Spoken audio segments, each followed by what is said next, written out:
قرآن نے حضرت ابو بکر کو پوری امت سے ہٹ کے الگ سے بیان کیا ہے.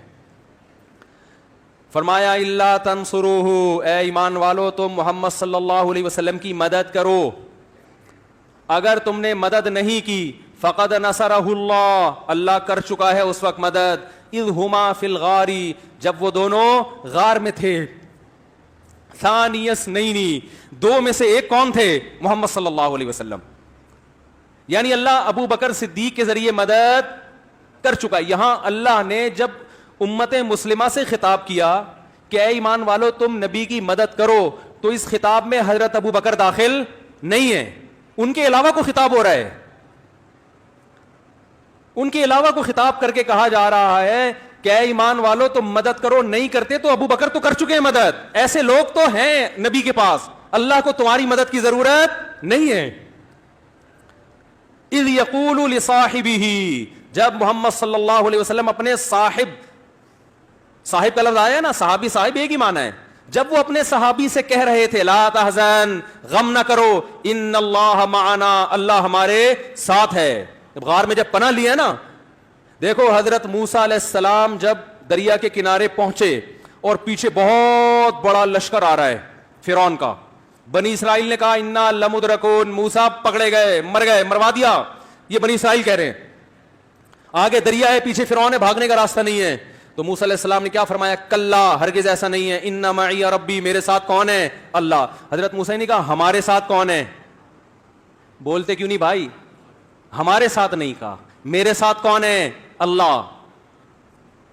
لیکن یہاں نبی صلی اللہ علیہ وسلم کو جب چاروں طرف سے گھیر لیا، وہی سچویشن جو بنی اسرائیل اور فرعون کی تھی، وہی سچویشن.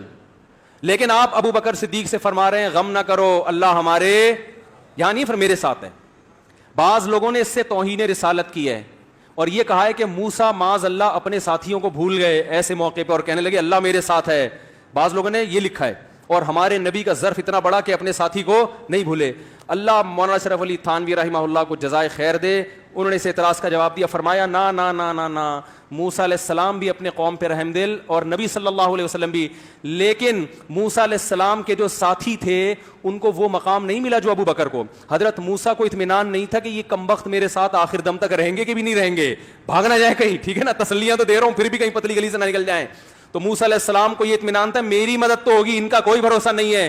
اس لیے موسیٰ علیہ السلام نے احتیاطاً کہا کہ میرے ساتھ ہے، تاکہ ان کی مدد نہ ہو تو میں کہیں جھوٹا ثابت نہ ہو جاؤں، اور اللہ کرنا چاہے گا تو تمہاری بھی کر دے گا، میرے ساتھ تو ہے، گارنٹی ہے.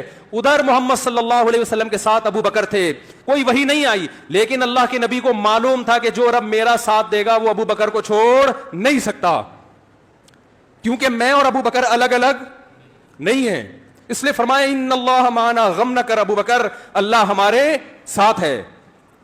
اس سے بڑی کسی کے صحابی ہونے کی دلیل ہو سکتی ہے؟ اور ایسے صدیق کا جو آپ صلی اللہ علیہ وسلم جن کے صحابی ہونے پر قرآن نے گواہی دی اور پوری امت کو الگ کر کے قرآن بیان کر رہے ہیں کہ تم اگر ساتھ نہیں دیتے تو یہ ساتھ دیں، ان سے تو اللہ نے مدد کروا دی ہے. آپ بتاؤ اس صحابی پر اگر کوئی لان تان کرے تو کیا اس کے ایمان، اس کے کفر میں کوئی شبہ ہو سکتا ہے؟ ایک حد ہوتی ہے لوگوں کو دائرہ اسلام میں داخل کرنے کی، ایک حد ہوتی ہے. ہمارا ظرف اسلام کے بارے میں بہت وسیع ہے، ہم لوگوں کو دائرہ اسلام سے نکالنے کے قائل نہیں ہیں، لیکن ایک لمٹ ہے، اسلام کی ایک باؤنڈری ہے. اس باؤنڈری سے اگر آپ تجاوز کریں گے تو آپ کو ہم کافر بنا نہیں رہے، آپ کافر بن چکے ہیں، ہم بتا رہے ہیں آپ کا کافر ہونا.